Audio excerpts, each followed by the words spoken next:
Good morning. Assalamualaikum warahmatullahi wabarakatuh. My name is Ayurisa Dominata Dumyadi. I'm from PhD Political Sciences, Public Administration Program, School of Social Sciences, USM, and I'm going to give a presentation about my research proposal. The title of my research is The Best Future Working System for Indonesian Malaysian Civil Servants in ICT Era, Analysis of World SDGs Target 5 and 16.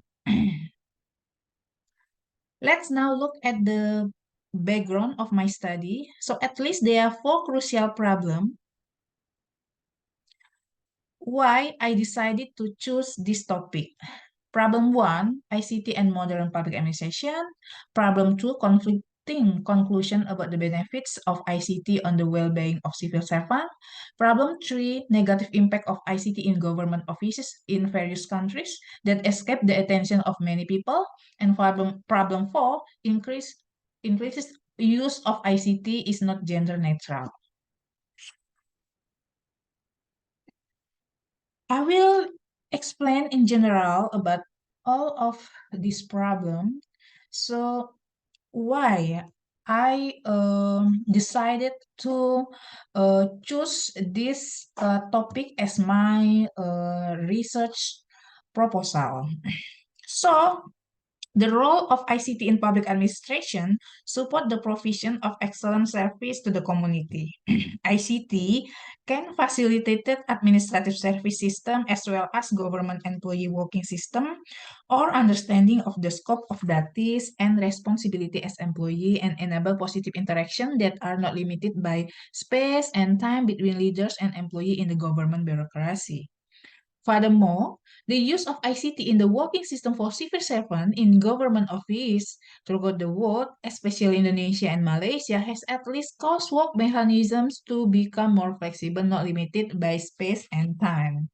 However, there are also several negative impacts or challenges which have become crucial issue among public administration experts and have become material for consideration or evaluation of policies on the use of ICT in government bureaucracy, which have recently become widespread, especially if they are related to employee life as more sustainable human being.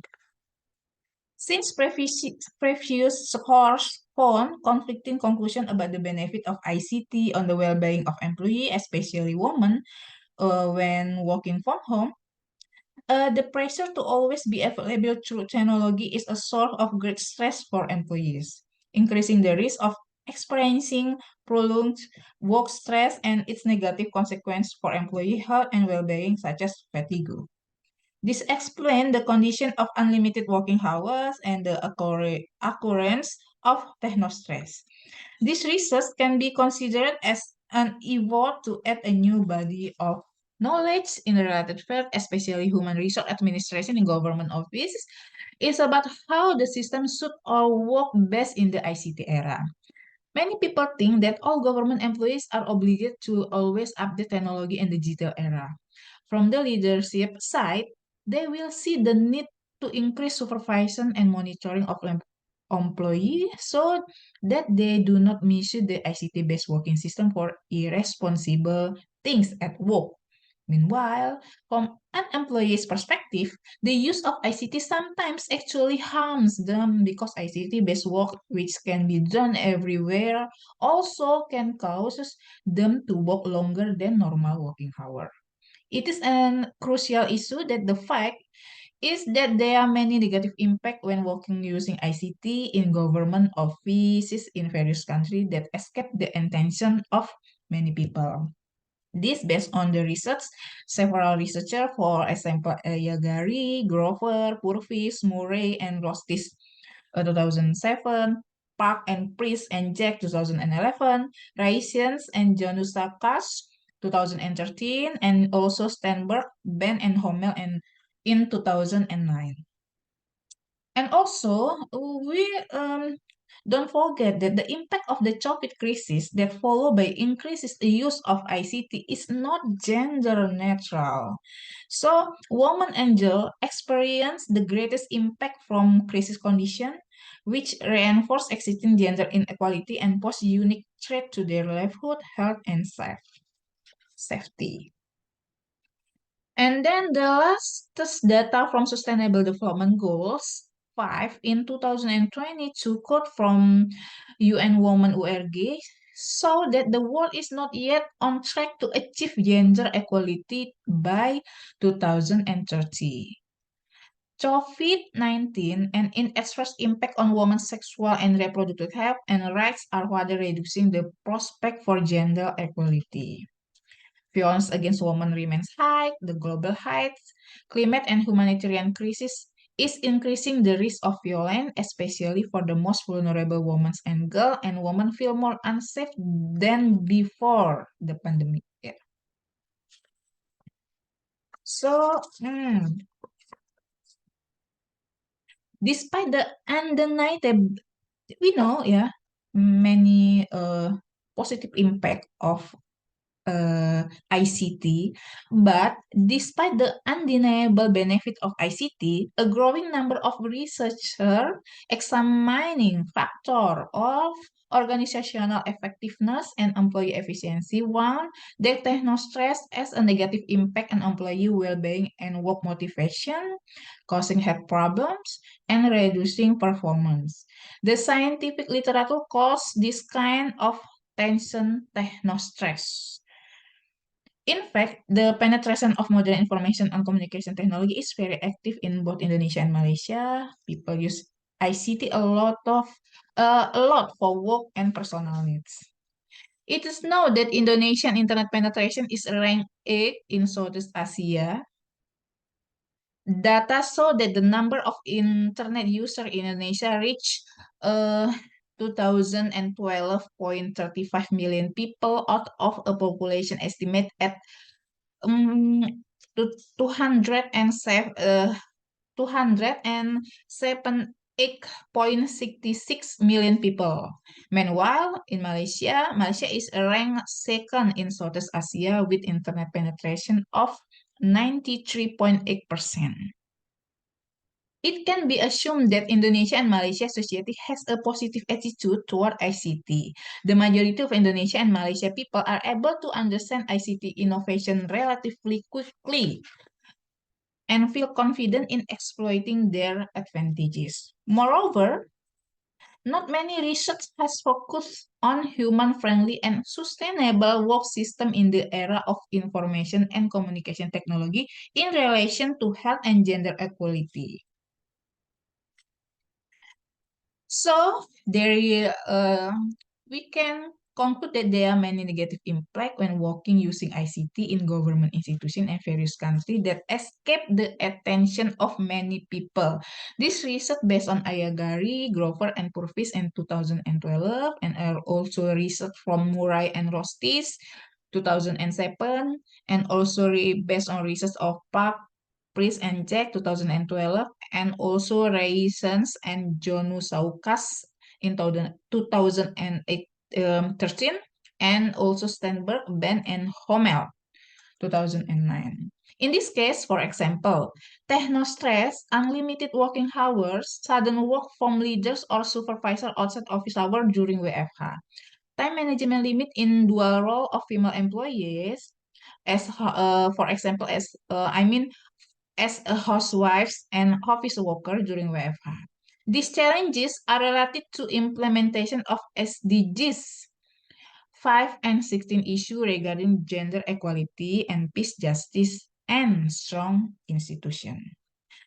And also, preliminary research on a number of female servants in Indonesia in July 2022 at the National Research and Innovation Agency Indonesia when implementing work from home using ICT during the COVID-19 period where they felt the benefit but at the same time experienced technostress due to the dual role they were playing.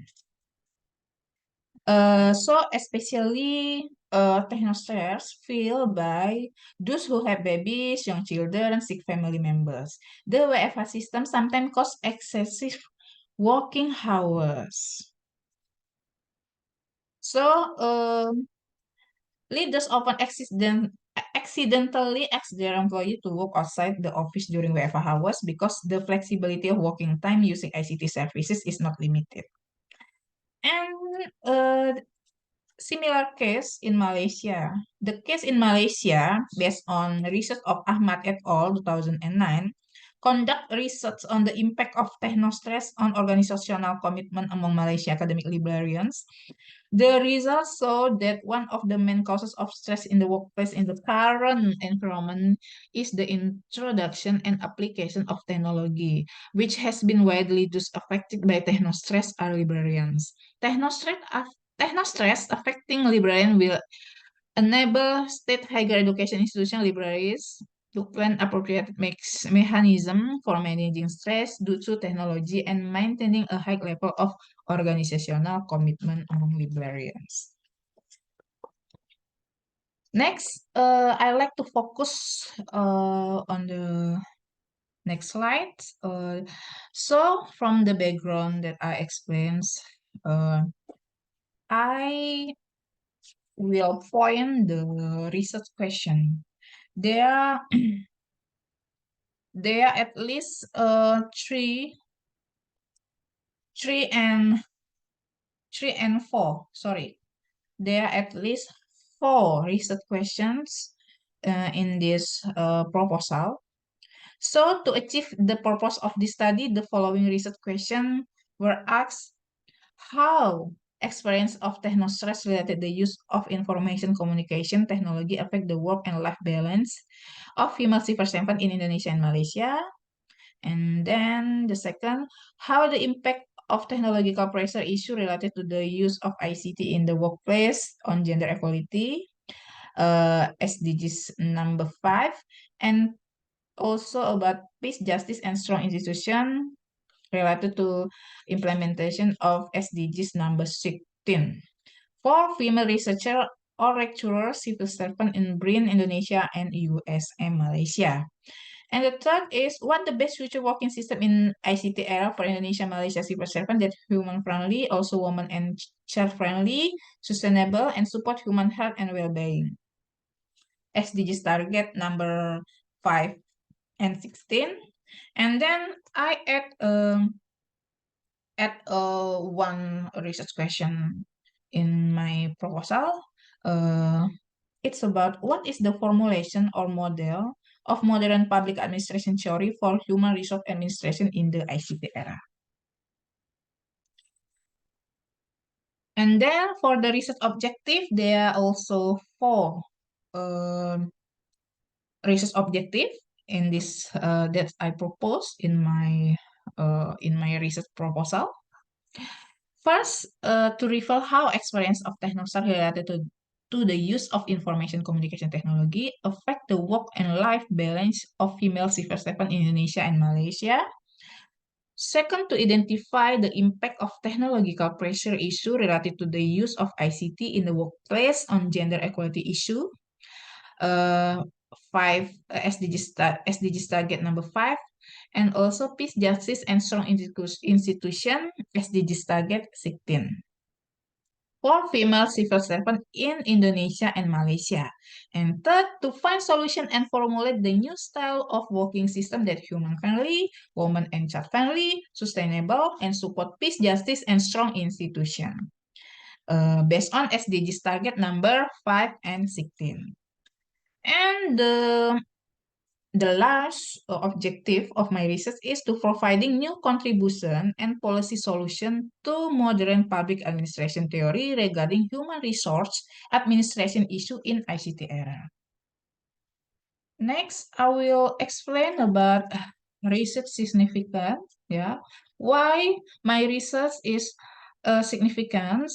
There are at least three conditions why this research is important, right? First, ICT is evolving rapidly and changing substantially. This causes the so-called technological uncertainty. It is a situation where the technology is improving faster than the staff can become proficient in the use of additional or completely new ICT opportunity. Employees are forced to constantly feel insufficiently competent. Um, the In addition to technological uncertainty, workers need to constantly take care of updating their knowledge on ICT. The techno overload and imbalanced workload makes the phenomena of techno stress an inevitable part of daily life for workers. Secondly, this research important to understand the experience of technostress related to use of information and communication technology affecting the work-life balance of workers, especially female civil servants. This research will explore the impact of technological pressure issue related to the use of ICT in the workplace on work-life balance, while also looking at how the SDGs target number 5, gender equality, and number 16, about peace, justice, and strong institution, are implemented for civil servants in Indonesia and Malaysia. So, the research result can provide the best solution and recommendation regarding a new style of working system that is human-friendly for the public, also friendly for female worker, and has a friendly impact on the growth of children who support implementation of SDGs number 5 and 16 both in Indonesia and Malaysia. Not only that, it is hoped that the research finding can provide better information for policymakers in government institutions in various countries in the world, especially in this research, Indonesia and Malaysia, regarding the best working system for civil servants in the future in the ICT era. And also, it's hoped that this research can help produce new findings as well as add new insight to the literature, also policymaker and government agency regarding how to formulate the best working system, which can harmonize working system using information and communication technology and human work-life balance. Next, let's move on to research setting and scope. So, the current research chooses Indonesia, National Research and Innovation Agency, BRIN, and Malaysia, University Science Malaysia as geographical location. And the focus of this research is the best future working system for civil servants in both countries, linked to work SDGs number 5, gender equality, and number 16, peace, justice, and strength institution. Next, I will explain about operational definition and the key variable or also dimension. So, what civil servant, researcher, and lecturer concept in my research? The meaning of civil servants, according to the Constitution, Civil Service number 43 of 1999 of the Republic of Indonesia concerning amendment to Law number 8 of 97/4 concerning the principles of civil service is as follows. Civil servants are every citizen of the Republic of Indonesia who fulfills the specified requirements, is appointed by an authorized official and entrusted with the duties of in a state position or entrusted with other state duties and paid according to applicable laws and regulations. Civil servants act as one element of the state apparatus, paying tax with providing services to the community in a professional, honest, fair, and equitable manner in carrying out state government and development duties. As is known, civil servants are one of the elements carrying out support in assisting the government in the wheels of national development. Meanwhile, the international definition of civil servant is someone who works for the government in official capacity or a public official who is not member of the civil service. And then about a researcher or lecturer, the definition of an official researcher in Indonesia based on regulation of the National Research and Innovation Agency of the Republic of Indonesia number 28 of 2022 concerning guidelines for organizing training for the formation of the functional position of research that research officer are civil servants who are given the duties, responsibilities, full authority, and rights by the official authorities to carry out research technical tasks, development, and or study of science and technology in research, development, and or government agency review. Meanwhile, vocabulary.com give international definition about a researcher is someone who carries out research or an organized and systematic investigation of something. Scientists are often described as researchers. Next, operational definition is future working system. The concept of an ideal future working system in these research must be based on theory regarding research related to the relationship between human resources, employee welfare, and individual organizational performance. Sigri and Lee, 2017, introduced an integrated conceptualization of employee work-life balance that includes two main dimensions, involvement in the work life and non-work life of an employee, as well as minimal conflict between social roles in their work and non-work life. A major requirement for work-life balance is high level of engagement in work-related roles. Work-life balance is rather enhanced not only by goal in attainment in work life, but also through positive spillover effects in other salient life domains. For example, Pullman et al. 2008 have shown that employees who are highly engaged in work and non-work life can achieve work-life balance when one positive effect from one life domain is transferred to other life domain. Second, the skills and experiences in one life domain improves role performance in other life domains. And third, the two or more life domains are integrated for easy transfer or of positive experience and effect. Okay, so and then uh, I will explain about ICT. ICT concept is processing, manipulation, management, and transfer of information with the principle of effective, efficient, and optimal attractive. ICT is very necessary into this era with the principles of effective and efficient, optimal, attractive, and stimulating use of ICT. ICT has become one of the media that is widely used in various fields because it increases effectiveness and efficiently. We move on to the uh, next operational definition, ICT and public administration. So the involvement of public administration as a catalyst for economic development today, we are witnessing the need to enhance innovation in public administration itself, with a commitment to maximizing efficiency, effectiveness, performance, and improve quality of public service in public administration. The emerging theory of innovation represents a combined effort between conventional organization innovation tools such as strategic planning and modern ones such as information and communication technology and e-government. And then technostress. Tarafather et al. 2011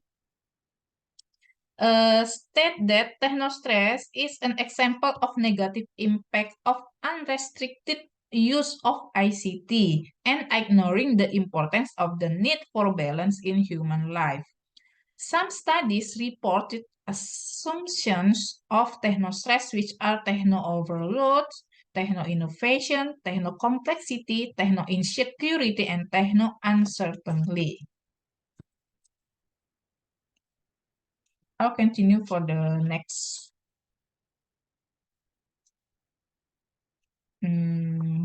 Next, I will explain about literature review and conceptual framework in my research.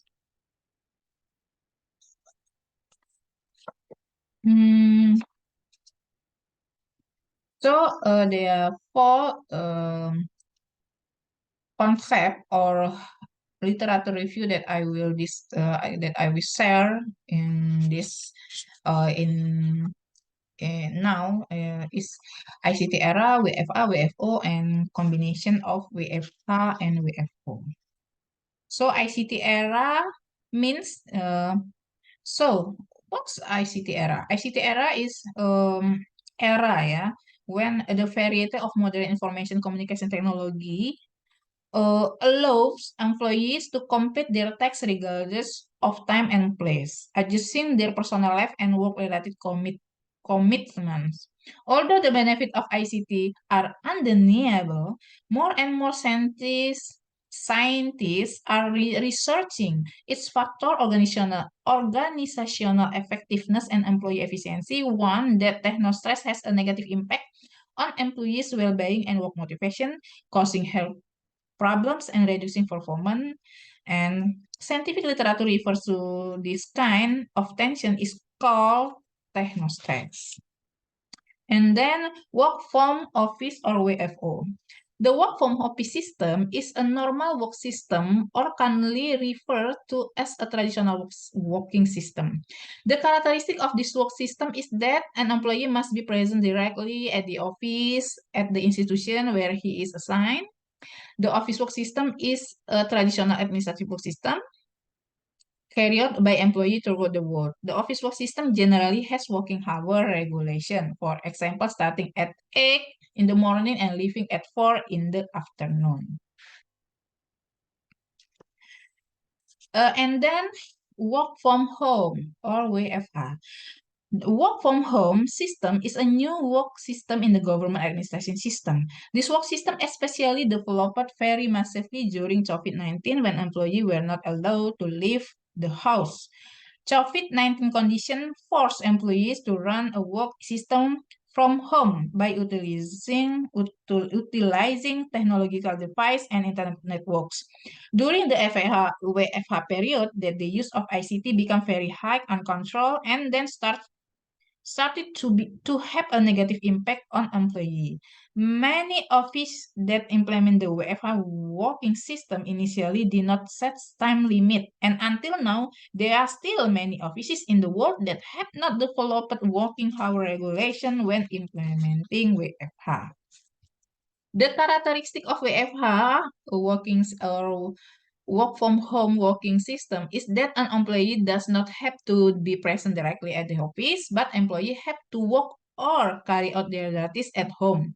The work from home system can be categorized as a more modern administrative working system for employee. However, the drawback of the WFH system is that it generally does not have working hours regulation. This work system can focus or cause employee to work all the time whether they want to or not, even though currently the WFH working system can be categorized as a modern working system. This working system has many negative impacts, especially for female employees who have double duties between employee duties and household duties. A number of studies report that WFH with ICT-based work triggers technostress in a number of employees. And the combination of WFO and WFH. The combination of work from home and work from office and work from home means a new development of working system in the government administration system. This working system is particularly developed very massively in the post-COVID-19 era when employees were allowed to leave the house to work in the office, but they were already used to doing WFH. The characteristic of the WFH combination working system is that an employee is required to be present directly at the office if requested or on a certain schedule, but employees still have to work or carry out their duties at home and carry out WFH when not in the office. The WFH combination working system can be categorized as a modern administrative working system for employee, even though currently the WFH combination working system can be categorized as a modern working system. This work system still has a negative impact if there are no time restriction on the use of ICT.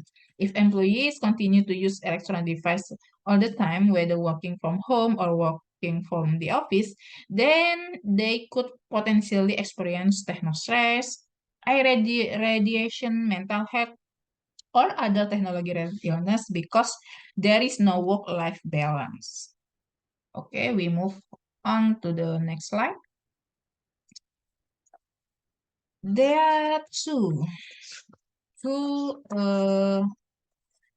theory, the main theory that I use in this research. First is work-life balance, and then sustainable human resource. Uh, Work-life balance. What's concept of work-life balance? Work-life balance. Quality of work life has been conceptualized as a good work environment such as pay, welfare program, flexible working schedule, good relation, and opportunities for development. In general, quality of work life entails the physical, mental, social, and economic phase of work. Good quality of work life is expected to provide positive outcome for the employee and the organization. Hence, it is said that the quality of work life leads to employee satisfaction and job performance, based on research of Gayatri et al. 2018. Work-life balance is a construct which leads to low level of stress and employee well-being. Hence, work-life balance is considered to be essential for productivity, welfare, and good family life.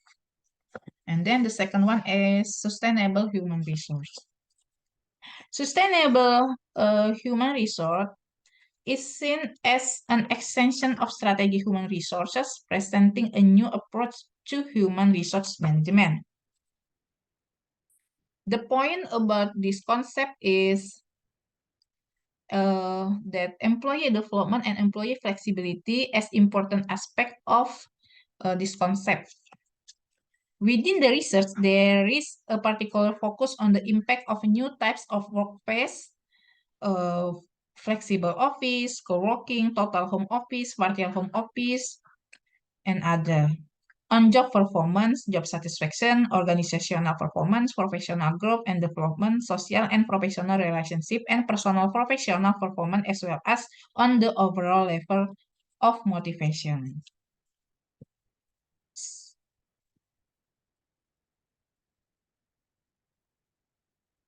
The empirical result revealed that these new types of workplace are highly appreciated by employees, generating a growing interest among them.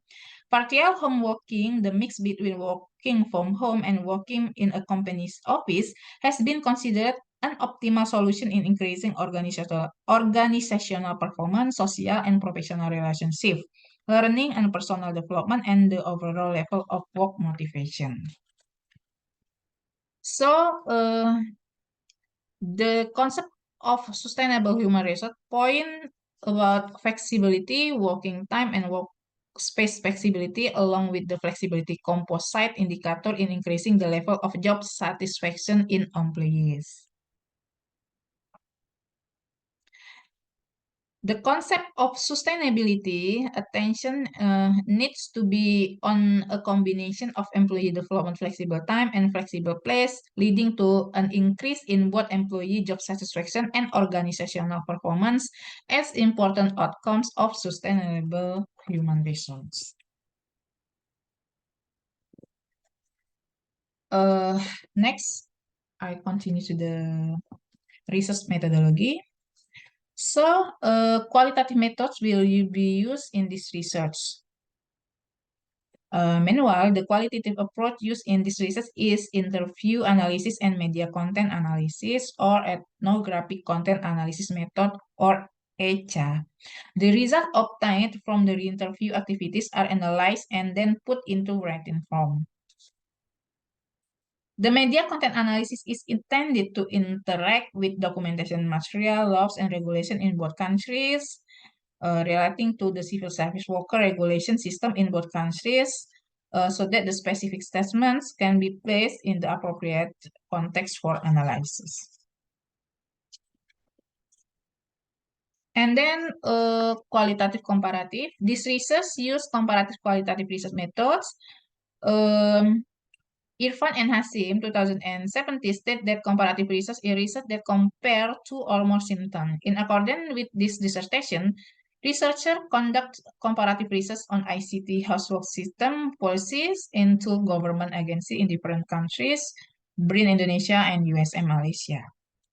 And research variable.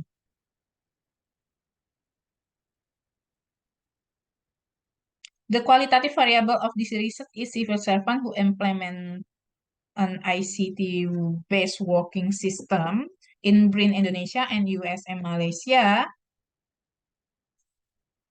One of the elements that can be included in the civil servant category, so it can be said that employees other than civil servant are not included in this research category.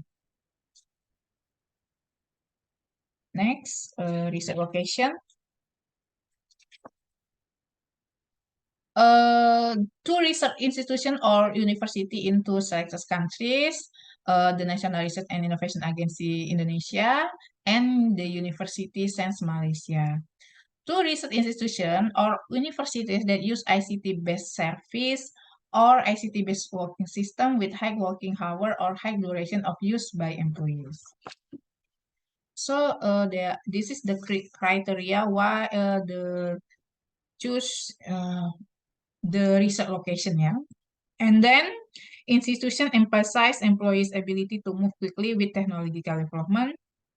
And both institutions are part of a pilot project to implement the best civil service working system for all institutions in their respective countries, where they are involved as educator and researcher in this institution. And then research informant. For the research informant, I divided into two. They are key informants and general informant. Key informants, for example, expertise, practitioners, community leaders, policymakers, or human resource experts. And then general informants, I choose female researcher or lecturers in BRIN and USN, and with the criteria have been married, have children, minimum master degree, and implement ICT working system. And then for the data collection technique, I use three techniques to collecting data in my research. Observation, interview, and study documentation.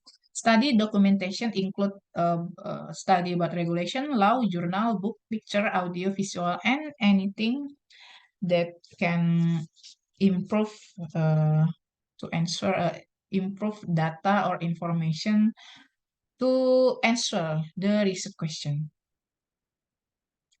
And there are three data analysis techniques. First, data reduction, and then second, display data, and concluding drawing verification. Data reduction means data reduction is carried out by collecting data in the field either through observation, interview, or documentation study.